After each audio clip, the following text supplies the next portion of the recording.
Hi friends, welcome to fact నగరం. మే 12వ తారీఖున mothers day celebrate చేసుకోబోతున్నాం. ఈ మదర్స్ డే ఎవరు సృష్టించారు, దీని గురించి ఏంటో ఇప్పుడు మనం తెలుసుకోబోతున్నాం.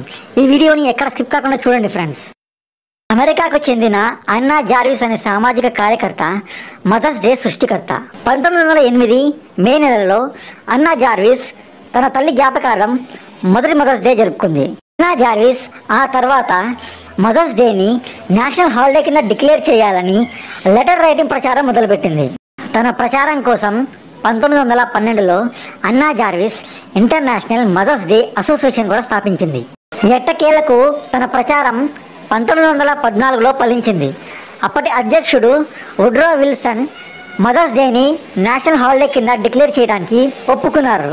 అధ్యక్షుడు వుడ్రో విల్సన్ మే నెలలో 2వ ఆదివారం అప్పుడు మదర్స్ డేని నేషనల్ హాలిడే కింద డిక్లేర్ చేశాడు. అన్నా జార్విస్ మదర్స్ డేని కుటుంబాల మధ్య వ్యక్తిగత వేడుకగా జరుపుకోవాలని స్థాపించారు. కానీ తర్వాతి కాలంలో అది వాణిజ్యపరంగా కమర్షియల్ అయిపోయింది. మదర్స్ డేని హాలిడేగా డిక్లేర్ అవ్వడంతో పువ్వులు అమ్ముకునే వాళ్ళు, క్యాండిల్ అమ్ముకునే వాళ్ళు మరియు గ్రీటింగ్ కార్డ్ అమ్ముకునే వాళ్ళు బాగా లాభపడ్డారు. వ్యక్తిగత వేడుకగా స్థాపించిన మదర్స్ డే పూర్తిగా కమర్షియల్ అవ్వడంతో బాధపడ్డ అన్నా జార్విస్ జనాలకు ఆ రోజున పువ్వులు, క్యాండిల్లు మరియు గ్రీటింగ్ కార్డులు కొనుక్కోవద్దని అర్జించింది.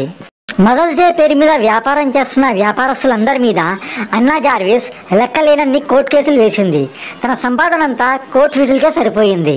1948లో అన్నా జార్విస్ చనిపోయే టైంకి తను మదర్స్ డే జరుపుకోవడం మానేసి నేషనల్ హాలిడే కింద రద్దు చేయడానికి అప్పుడు ప్రభుత్వంతో చాలా పైరవీలు చేసింది. మదర్స్ డే రోజు 12 కోట్ల ఫోన్ కాల్స్ వెళ్తాయి. ఇంకే రోజు అన్ని ఫోన్ కాల్స్ ఉండవు. మదర్స్ డే అప్పుడు బాగా అమ్ముడుపోయేవి పువ్వులు. అమెరికన్లు ఏటా మదర్స్ డే గిఫ్ట్ల కోసం కొన్ని వందల కోట్లు ఖర్చు పెడతారు. ఇది ఫ్రెండ్స్ మదర్స్ డే విశేషాలు. ఈ వీడియో మీకు నచ్చినట్లయితే లైక్ చేయండి, షేర్ చేయండి మరియు సబ్స్క్రైబ్ చేయండి. Thank you friends.